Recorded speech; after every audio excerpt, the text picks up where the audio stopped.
You just crossed over into the female zone. This is for all the 55 and older people single out here dating, trying to find somebody compatible. My experience so far is the men want us to chase them. I'm not understanding that at all. Then I had one where I'm just standing outside of his door waiting for him to open the door, the car door, to be a gentleman. Not getting any of that. I'm seeing that's kind of going obsolete. And then the other is they really don't want to take you out to wine and dine or any of that. It's more of like, let's go for a walk, or let's go bike riding, or let's go kayaking. I don't want to see you sweat, and I don't want you to see me sweat. And frankly, I think it's just, that's the time for us to get to know each other. Not that that's an issue, but give it some time. I don't know. Is it me? God, Karen, you are so stupid.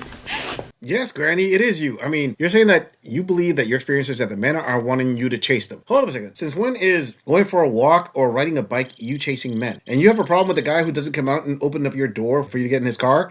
Sweetheart, let me tell you something. That went out with the age of the dinosaurs. You women fought for equality. You're old enough to know that women have been fighting for equality for a long time. So now you're complaining that you got it? You can't pick and choose equality. You're either equal or you're not. And to be honest, everything you said, none of it was a dating horror story. It's just, hey, you know what? I'm not getting the princess treatment I want. That's all you were saying. That's not horrible at all. That's simply put, you're seeing the dividends of decades upon decades of womanism pushing the agenda of, I can do anything a man can do. Well, guess what? Men caught on. You're right. You could open up your own door. You're strong and independent. And sweetie, maybe you haven't looked in the mirror lately, but I gotta ask you, what are you offering a man that a young woman can't give him? Just ponder on that for a moment. What could a man get from you that he can't get from a younger woman? Because obviously right here, in this video alone, you're already showing attitude. If he's gonna get attitude, why would he get attitude from roast beef when he can get attitude from filet mignon? Food for thought there, Granny. Before we move on, I want to say thank you, fam, to all of my subscribers for supporting this channel.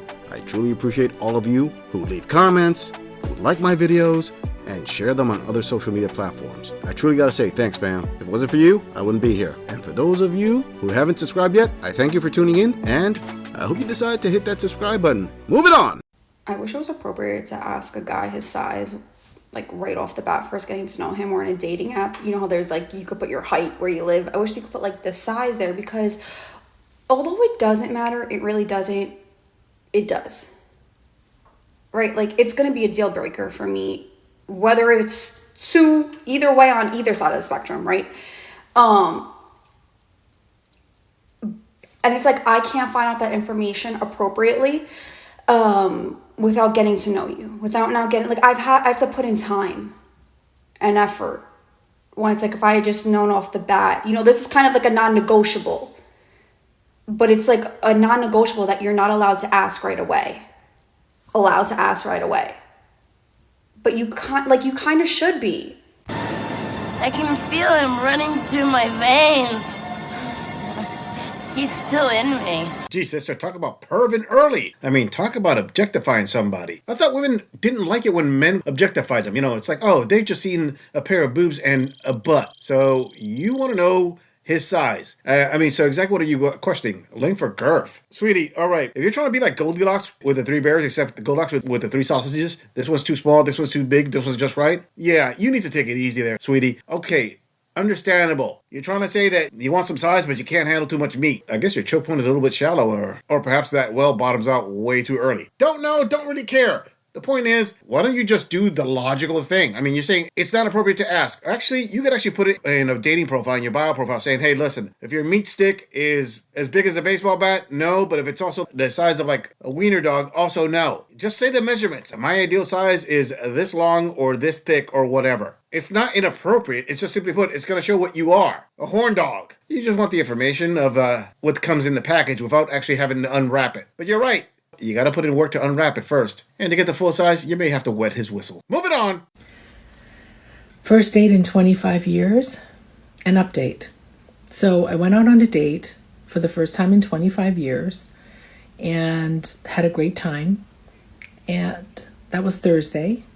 Didn't hear from him Friday, didn't hear from him Saturday. And on Sunday, I caved and texted him.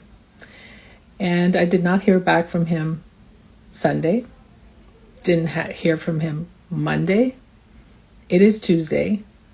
And I know he's read my text because I saw that it was read. But he has not responded. So, I guess back to the drawing board. What do you think?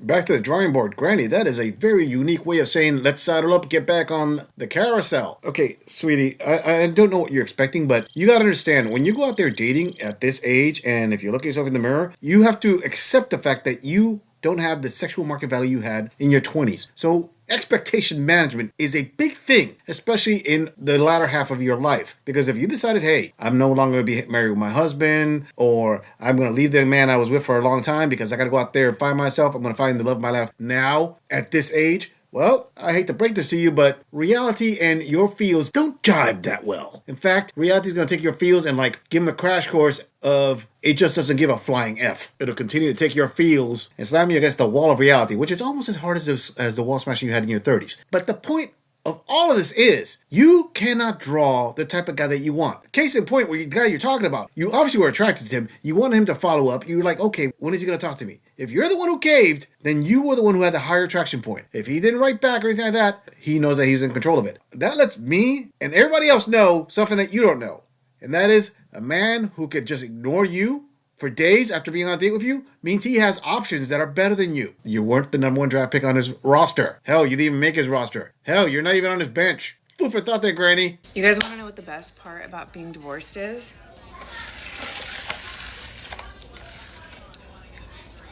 When I tell you, it's my birthday cake, by the way, from my family, but when I tell you I was not allowed to have carrot cake for my birthday because he didn't like carrot cake. And carrot cake is my favorite. It is my absolute. I couldn't have it because he didn't like it.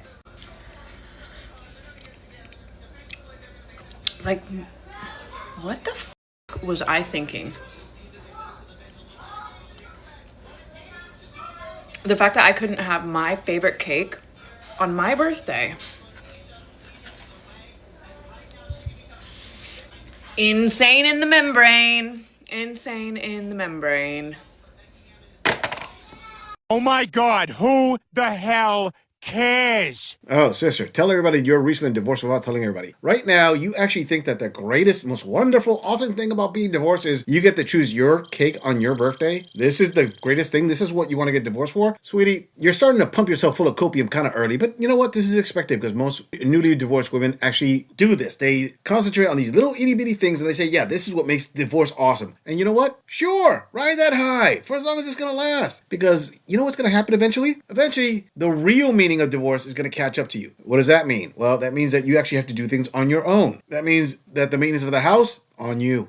If you don't have a boyfriend already lined up to do this, you're the one who's going to be out there cutting the lawn, taking out the trash, repairing things that break down, repairing the cars, yada, yada, yada. Also, all the bills are on you now. So you're going to be the one who's going to be doing the electricity management. You know how women love to put that AC on blast and who cares? You're not paying the bill. Drop that bad boy and make this ice cold. But then once you start getting those bills, and you start seeing, wow, yeah, electricity ain't cheap. Let's hit that thermostat up a little bit higher. And go into grocery shopping. All of a sudden, you can't buy everything. That favorite cake that you have, yeah, you're going to have to get the generic version of that carrot cake. You can't afford the fancy one anymore because you're on a budget now. Not to mention taking care of the kids, being a single parent. Not as easy as it was when you realize all these supportive roles that your husband used to do for you, which are no longer there. The safeties are gone. But what the hell? He got carrot cake. You're on a high right now. A few years from now, you won't even be able to afford mud pies. Moving on. I have a genuine question. This is for guys. So my question is, why would a guy seek out and pursue someone, send messages, and then when they get a reply, they may communicate for a little bit, but then they stop communicating altogether. And then a few days later, they'll send another message like they didn't just stop communicating altogether. And I know people are busy and stuff, but it's not like and I don't expect the communication to be constant. But like, if you're going to send messages and like ask questions, and then when you get an answer, you stop replying altogether. You'll read it, but you won't reply at all. And that just, I don't know. That just confuses me. And then like, if you read their message, but you don't reply, like, you know, if I do the same thing, they get all butthurt about it. Is it just to get attention? It's like, I just move on about my day, and, you know, they didn't reply. Oh, well, it doesn't matter. And then they like hit me up, like, you know, a lot of the times they'll get offended that I didn't message them more than that. Like, I sent the last message, but they'll get offended if I didn't message them again and again. Like, if I'm not trying to seek out communication, if I just move along with my day. But that just confused me. I don't know if this makes any sense, but if you have any answers, that would be great, because it's just annoying. Like, if you're going to communicate with somebody, communicate with them. But if you're not going to be, if you're going to play games with them, just leave me alone. You know, that's what it kind of seems like, is they're trying to play games. They're trying to make me come after them and seek after them, and that's not me. If I'm actually messaging you and consistently sending messages to you, then yeah, you know, maybe I want to talk to you. Maybe you know, but most of the time, no. Just, you know, answers. Need answers. Well, no, don't need them, but I want them. Granny, this is pretty open and shut. The problem is you're a terrible communicator. I mean, you said, and I'm going to try to quote this, that men want you to seek after them. That's not you, but yeah. But most of the time, no. Okay, listen, I'm pretty sure this gorilla can figure this out like lickety split. You probably text the same way as you talked in this video. Inconsistent. Yes, but no. Hop a cold. It seems to be like the one that likes to make other people chase is you. And guess what? The men aren't going to chase, because they're looking at you and they're like, sweetie, you're not 19. You're not 20. Hell, you're not even 35. You're well past that. Men say, I'm not an archaeologist. I don't chase relics. I'm not going to dig real deep just to find this fossil. Sorry, not going to happen. The one who needs to be chasing is you, because let's be honest, you're not really going to offer men anything that a younger woman can't offer. Now, I'm pretty sure that you probably keep yourself in shape, and you're in good shape, and you probably show a pic of yourself working on the gym, say, check this out. You know, I'm a very fit woman for my age. And then a guy's going to be like, listen, this is probably going to blow your mind, but I'd rather take an average 30-year-old woman with an average build than a 55, 60-year-old woman who's in tippy-top shape. Want to know why? Because no matter how much you work out, it's not going to make it any tighter or wetter, now is it? Fatality.